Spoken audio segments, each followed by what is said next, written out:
নমস্কার বন্ধুরা, আরও একটা নতুন রেসিপির ভিডিওতে আপনাদের সবাইকে স্বাগত। আজকে নিয়ে এসেছি একটা মাছের রেসিপি, দারুণ টেস্টি হয়। আর এই মাছটা আমরা এখানে বাচা মাছ বলে চিনি।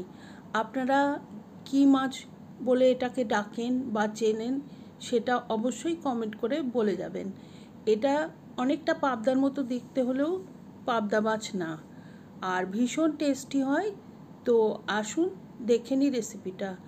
ভালো করে বেছে ধুয়ে নিয়েছি মাছগুলো, একদম জল ঝরিয়ে নিয়েছি। আর এখন লবণ, হলুদ আর একটুখানি সর্ষের তেল মাখিয়ে 15 মিনিট রেখে দেব। কেননা এই মাছটাও কিন্তু পাবদা মাছের মতোই ভাজতে গেলে খুব তেল ছিটকায়, সেই জন্য একটু সর্ষের তেল মাখিয়ে রেখে দিলাম। আর এখন একটা প্যানে আমি নিয়ে নিচ্ছি কিছুটা সর্ষের তেল। তেলটা গরম হয়ে গেলে আমি মাছগুলোকে ভেজে নেব। আর তেলের মধ্যে আমি আগে একটুখানি লবণ দিয়ে দিলাম, এতে করেও তেলটা ছিটকানোর সম্ভাবনা বেশ খানিকটা কমে যায়। আর এখন এক এক করে এই বাচা মাছগুলোর মধ্যে দিয়ে দেবো। আর যতগুলো মাছ ধরে ততগুলোই দিলাম। আর আমি এখানে 8 পিস মাছ রান্না করছি, এখানে প্রথমে আমি 4 পিস মাছ ভেজে নেব। আর এই মাছটাও কিন্তু পাবদা মাছের মতো খুব বেশি ভাজতে হয় না, তাহলে শক্ত হয়ে যাবে, খেতে ভালো লাগবে না। তো এক একটা পিঠ মোটামুটি মিনিট খানেক করে ভেজে নিলেই যথেষ্ট।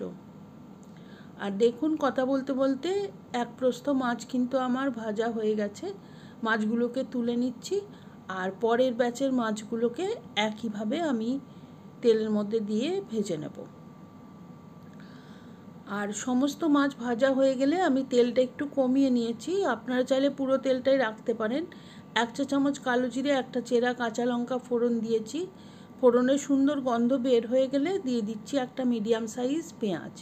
এটা আমি পাতলা পাতলা স্লাইস করে কেটে নিয়েছিলাম, আর এখন একটু হাত দিয়ে ভেঙে ভেঙে দিয়েছি। আর খুব ভালো করে এটা ভেজে নিতে হবে, একদম একটুখানি ব্রাউন কালার এসে যাওয়া পর্যন্ত ভাজতে হবে। তাতে করে এই ঝোলের কালারটা খুব সুন্দর আসবে আর ফ্লেভারটাও ভালো হবে। আর এখন আমি দিয়ে দিয়েছি 2টো টমেটো, 4টে কাঁচা লঙ্কা আর একটা মিডিয়াম সাইজ পেঁয়াজ আমি পেস্ট করে নিয়েছিলাম সেটা। একটু সামান্য টক টক স্বাদ হয়েছে এই ঝোলটা। আপনারা যদি সেটা না চান তাহলে টমেটোর পরিমাণটা কমিয়ে দেবেন। এখন এই সমস্ত কিছু ভালো করে ভেজে নেব। আর তার মধ্যে দিয়ে দিয়েছি আন্দাজ মতো হলুদ গুঁড়ো, আন্দাজ মতো লবণ। লবণটা কিন্তু একটু বুঝে দিতে হবে, কেননা আমরা মাছ ভাজার সময় এই তেলে লবণ দিয়েছিলাম। দিয়ে দিয়েছি 1/2 চা চামচ কাশ্মীরি লঙ্কার গুঁড়ো। ঝোলটার সুন্দর কালার আসবে সেজন্যে। আপনাদের পছন্দ না হলে কাশ্মীরি লঙ্কাটা স্কিপ করতে পারেন, বা আপনারা চাইলে ঝাল লঙ্কার গুঁড়ো দিতে পারেন, বা না দিলেও হবে। আর 1/2 চা চামচ চিনি দিয়ে দিয়েছি। এই চিনিটা মশলার সাথে ভেজে নিলে কিছুটা ক্যারামেলাইজ হয়ে যাবে আর সুন্দর ঝোলের কালার আসবে, সেই জন্যে চিনিটা দিয়ে দিলাম।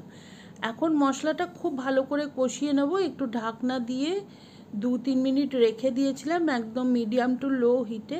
আর এখন দেখুন আমি ঢাকনাটা খুলে নিয়েছি, মশলার জলটা পুরোপুরি মরে গেছে, কিন্তু আমি দেখতে পাচ্ছি যে পেঁয়াজের গন্ধটা কিন্তু পুরোপুরি যায়নি। কাঁচা পেঁয়াজের যে গন্ধ সেটা কিন্তু চলে যেতে হবে, সেজন্য অল্প একটু জল দিয়ে কষিয়ে নিয়েছি। আপনারা চাইলে তেলও দিতে পারেন, আমি যেহেতু তেলটা একটু কমিয়ে নিয়েছিলাম ওই জন্যে এখন একটুখানি জল দিয়ে দিয়ে কষিয়ে নিয়েছি। আর তারপরে এখন ঝোলের জন্য জলটা দিয়ে দিলাম। ঝোলটা ফুটে উঠলে ভেজে রাখা মাছগুলো সব আমি দিয়ে দেব। আর ভালোভাবে নাড়াচাড়া করে মাছগুলো যাতে ঝোলের মধ্যে ডুবে যায় সেটা দেখতে হবে। আর এইভাবে ঝোলের মধ্যে মাছগুলো দিয়ে 2 মিনিট রাখার পরে দিয়ে দিচ্ছি 2 চা চামচ সর্ষে বাটা। আর এই সর্ষেটা আমি 2 চা চামচ সর্ষে, 2টো কাঁচা লঙ্কা দিয়ে পেস্ট করে নিয়েছিলাম, সেখান থেকেই 2 চা চামচ তুলে দিলাম।